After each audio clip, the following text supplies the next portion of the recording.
പാലക്കാട് ജില്ലാ ആസ്ഥാനത്ത് നിന്ന് ഏകദേശം 42 കിലോമീറ്റർ അകലെ ഒറ്റപ്പാലത്തെ മനുഷ്യരിൽ സ്ഥിതി ചെയ്യുന്ന വരിക്കാശ്ശേരി മന അല്ലെങ്കിൽ വരിക്കുംചേരി മന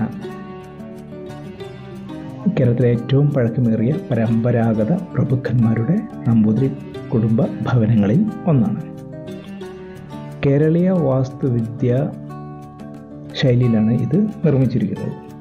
ഏകദേശം 4 ഏക്കർ വിസ്തൃതിയിലാണ് ഇത് വ്യാപിച്ച് കിടക്കുന്നത്. സ്രോതസ്സുകൾ പ്രകാരം വരിക്കാശ്ശേരി മന കുടുംബത്തിന് 1000 വർഷത്തിലേറെ ഉണ്ടെന്ന് റിപ്പോർട്ടുണ്ട്. അതേസമയം അഷ്ടഗ്രഹങ്ങൾ അല്ലെങ്കിൽ 8 നമ്പൂതിരി കുടുംബങ്ങളിൽ ഈ കുടുംബം ഒരു പരമാധികാര സ്ഥാനം വഹിച്ചിരുമെന്ന് പറയപ്പെടുന്നു.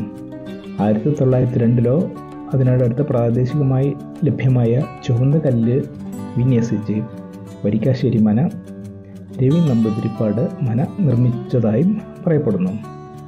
3 നില കെട്ടിടം, 74 മുറികൾ. വരിക്കാശ്ശേരി മന ആരംഭിക്കുന്നത് 3 നില കെട്ടിട സമുച്ചയത്തിലാണ് നയിക്കുന്ന വിശാലമായൊരു പടിപ്പുര അല്ലെങ്കിൽ കവാടത്തോടെയാണ്. 74 മുറികളുള്ള ഒരു 4 കെട്ട്, 2 പത്തായപ്പുരകൾ, അതിനോട് ചേർന്ന ഒരു കുളിമുറിയുള്ള ഒരു വലിയ കുളം എന്നിവ ഇതിൽ ഉൾപ്പെടുന്നു. ശിവൻ, കൃഷ്ണൻ, അയ്യപ്പൻ എന്നിവരുടെ 3 ക്ഷേത്രങ്ങളുള്ള ഒരു കുടുംബം ക്ഷേത്ര സമുച്ചയവും ഇവിടെയുണ്ട്. ഊട്ടുപുര അല്ലെങ്കിൽ ഡൈനിങ് ഹാൾ പൊളിച്ചു മാറ്റിയതിനാൽ ഇപ്പോൾ നിലവിലില്ല. വരിക്കാശ്ശേരി മനയുടെ ശില്പിയായി കണക്കാക്കപ്പെടുന്ന കൃഷ്ണൻ തമ്പുരാൻ വരിക്കാശ്ശേരി കുടുംബത്തിലെ ശില്പി തമ്പുരാൻ എന്നും അറിയപ്പെടുന്നു. ഇതാണ് വരിക്കാശ്ശേരി മനയുടെ ഏകദേശ ചരിത്രം.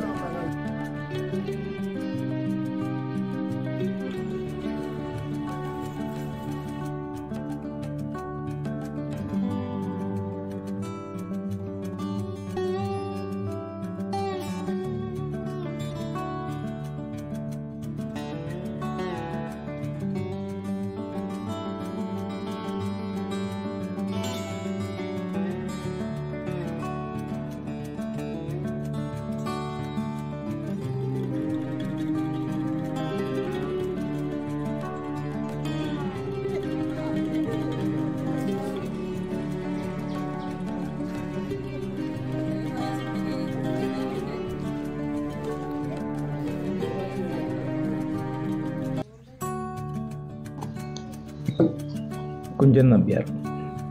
നമ്പ്യാരുടെ ജീവിതത്തെക്കുറിച്ച് കൃത്യമായ വിവരങ്ങൾ നൽകുന്ന രേഖകളൊന്നും ഇല്ല. ലഭ്യമായ അറിവ് വെച്ച് ഇന്നത്തെ പാലക്കാട് ജില്ലയിലെ ലക്കിടി തീവണ്ടി ഓഫീസിനടുത്തുള്ള കിള്ളിക്കുരിശി മംഗലത്ത് കലക്കത്ത് ഭവനത്തിലായിരുന്നു നമ്പ്യാരുടെ ജനനമെന്ന് വിശ്വസിക്കപ്പെടുന്നു.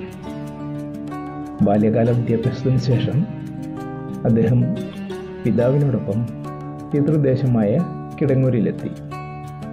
പിന്നീട് ചെമ്പശ്ശേരി രാജാവിൻ്റെ ആശ്രിതനായി ഏറെക്കാലം അമ്പലപ്പുഴയിലാണ് ജീവിച്ചിരുന്നത്.